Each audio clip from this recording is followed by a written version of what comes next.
Hello, everyone, and welcome to feedbackthemagazine.com. I'm your host, Sonny Pinkney, and I'm joined by entrepreneur, influencer, and author, Miss D'wayna Irvin. Thank you for joining us today. Thank you for having me. Okay, no problem. Let's get started. My first question is, what was life like for you growing up in the Ninth Ward in New Orleans? It was fun.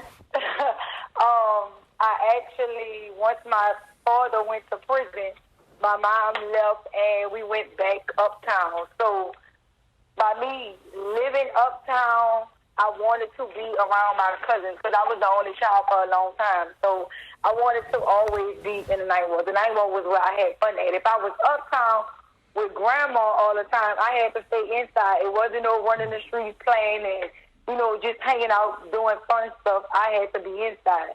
But the Ninth Ward was fun. That's where everything happened at. That's where I had fights at and everything and lived my best life, as they would say now. Okay, that's good. That's good. Let's talk about your book titled "When Dad Spills the Tea." In your book, can you explain how you arrived at the title of your book and what it stands for, D.A.B? When a dab spills the tea. Dab stands for down ass bitch. It came from my reality. That's the best I got. Mm-hmm. Sugarcoating, no nothing. That's what it came from, my reality. And since I first started really like dating, I always was in a position where that was on the forefront. That's what it was. I was a down ass bitch. So every guy that I dated, it was like a cycle. They always were street dudes. So, when you dealing with a street dude, you put in some different positions where that presented. And once you get in, it's pretty much hard to get out, especially if it's something that's continuously happening, continuously being put in your forefront. Either you're going to make the conscious decision to not be a part of it or be a part of it. And I had a son at 14, so seeing the money and how fast things was going and the cars and the jewelry and the bags and the this and the that, it worked for me. What advice would you give to a woman who's in a similar situation as you were? The best advice that I give to all the women that in a similar situation, been in a similar situation, trying to figure out, should she do this or should she do that? I never tell a person what I think they should do. I give them my reality, and your best bet is to move off of that and do what you feel is best for you. Because what works for me might not work for you. But I'm going to tell you this, you should always put yourself first. And in a lot of situations, I didn't do that. I put what I felt like would keep my dude around, keep me getting the money. I put that first. And a lot of times they got me in some effed up situations, but a lot of times they got me in some good situations. But you got to be able to handle the good and the bad if that's the route you choose. And once I knew that, not that I couldn't handle it, once I knew that I wasn't willing to handle the consequences that come with it, that's when I decided to make a change. D'wayna, in your humble opinion, why do some women jeopardize their futures for a man if they're not married? They want to be the chosen one. We just like men. You know how people in the world feel like men are so prideful. Women have so much more competitiveness. Like, they think men are very competitive because if you see your homeboy get a new car, you want a new car. You see your homeboy got a new rollie, you want a new rollie. Women are the same way, but with men. If you're dating, we're not married, we dating. So I know you dating this other chick, and she got long hair and a nice body. You got long hair, but your body ain't all that. You gonna go get your body done. It's the same shit. It's just a different. It just be like a different target. Because men are competitive with each other, not for the other man. They're really uh, they do that to kind of, well, they all in it for, it be a whole man thing. Wow, this nigga gonna see me. He gonna see I got a rollie too. He gonna see I got the bigger one. But women, it ain't about the women. We want to win the men thinking the men are the prize. Until you realize you're the prize, you're going to always put yourself in an effed up situation because your motive is wrong. Is there something in your book that would the readers will be surprised to read or hear about? For the feedback that I get, they are surprised kind of more of the ending of it, because I really left a big door open, and I left it open for a reason, because I knew that I was going to do another book. So I wanted them to have that wow at the end. I wanted them to have that what happened next. Everybody wants to know what's my relationship status. That's the whole wow thing. Like, everybody want to know. People see me out in the public, and they're like, oh, super, are you still with your ex-fiance? Are you? And I just like, you got to wait till book 2. Because I post subliminals and stuff like that on social media, but nobody knows my dating status but my friends and my family, my kids. Nobody don't know. And it's not that I keep it private, because it's, nothing never is a big secret to me about anything, but all the time dating, I just never was that girl just to expose that like that. Not that it's nothing to hide, because we go out, we go in public when I'm dating and stuff like that. So it's not that it's a secret, but, it's just like, what is there to just keep posting that for? It really don't matter. That doesn't have anything to do with, with what I have going on social media, with my writings, with my events. That's me, whoever I'm dating, sleeping with, or whatever. That don't have nothing to do with it. How many kids do you have, D'wayna? I have a biological son and my daughter, which is 25. She has 2 girls, but I adopted her when she was 10. So I have 2.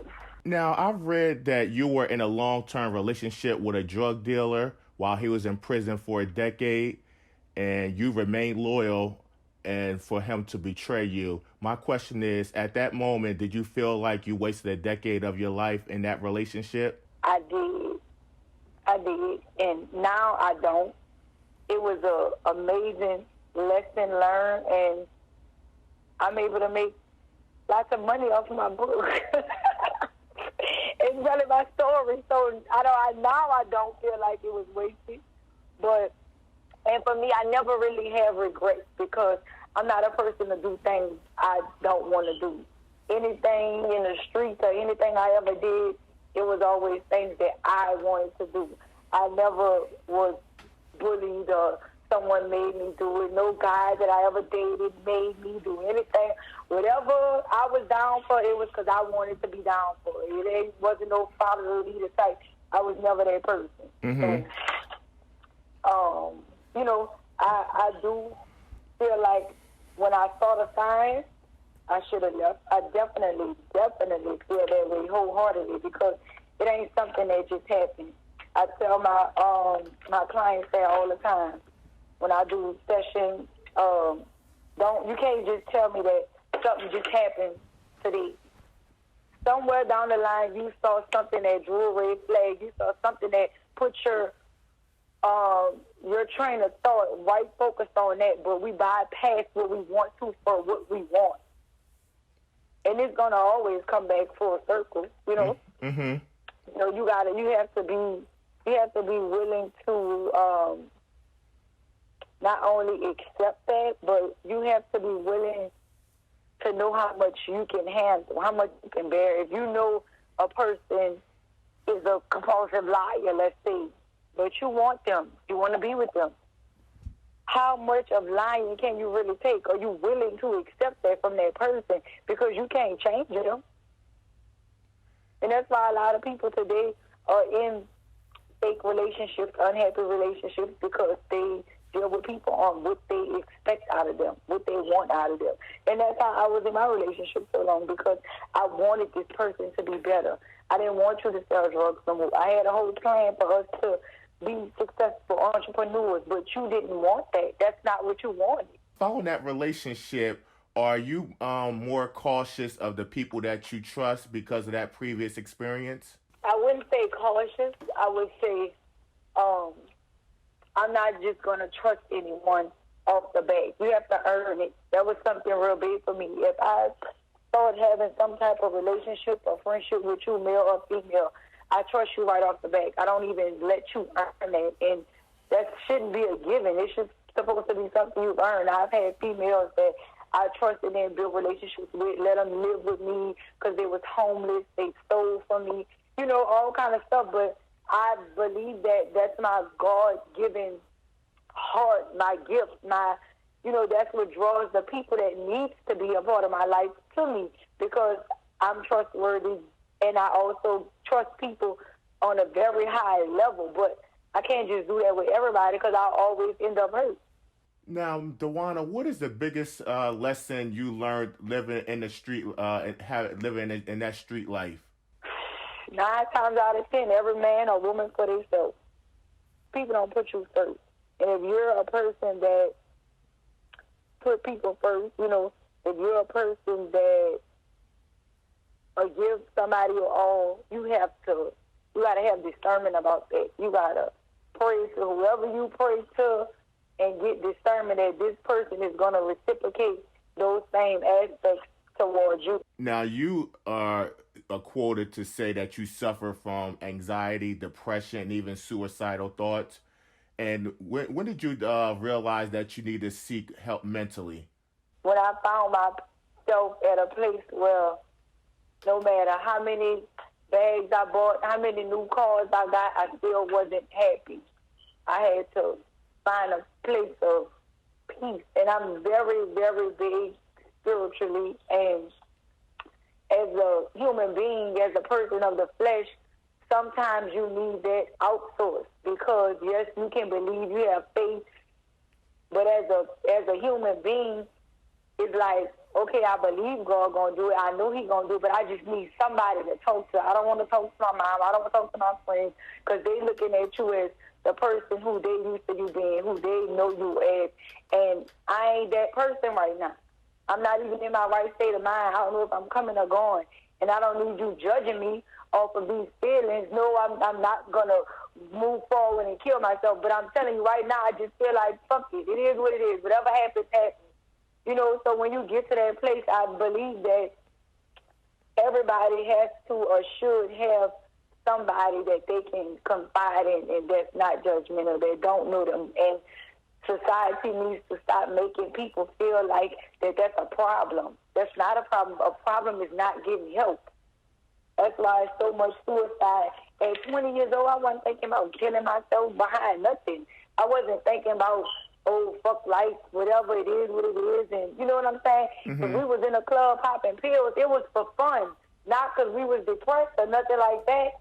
They got 20-year-olds. That's why in this industry, 20-year-olds, 17-year-olds, killing yourself. You got millions of dollars. What are you killing yourself for? Because they've been raped, they've been molested, they've been this, they've been that. They don't have nobody to talk to. Their parents on drugs. And it be a lot going on that these kids never even get a chance to outsource. And they got it built all up, but they talented. So they get the money, and when you got the money and you still got all these problems, it don't make your problems better. It just make them worse. You could buy more drugs. You could school more bitches. You know what I'm saying? Mm-hmm. Now you got HIV. Now you got this. Now you got that. Now you all fucked up about something else. They don't have guidance. And that's my thing. That's the only thing that I expect out of this book, out of my career, is to guide and show as many people as possible that everything you see, social media, TV, that shit ain't real. You got to be in a real vicinity around real people to understand the obstacles that come with life for real. Just because you see a person with money and cars, just like I used to tell girls when I was in the streets, they would always say, oh, D'wayna, I wish I was you. I want to be like you.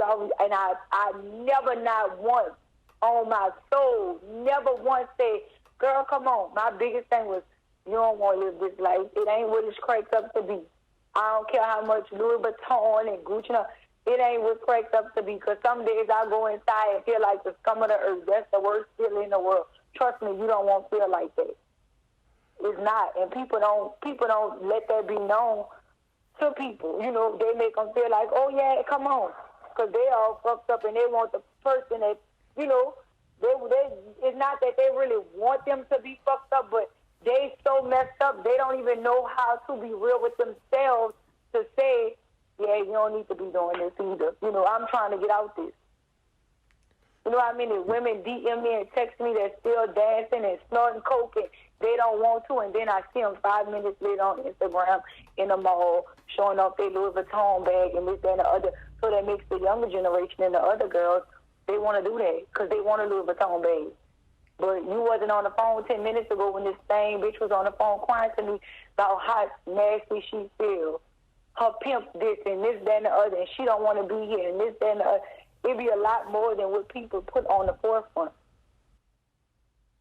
Okay, that leads me to my next question. Do you think that the media doesn't take mental health seriously? Because it's a lot of times where, like, celebrities or athletes, people or average people say, "Oh, you got millions of dollars, you got the admiration of fans. What do you got to be depressed or have mentally ill problems about?" Do you think that society is has doesn't truly understand what mental illness truly is? Oh, definitely.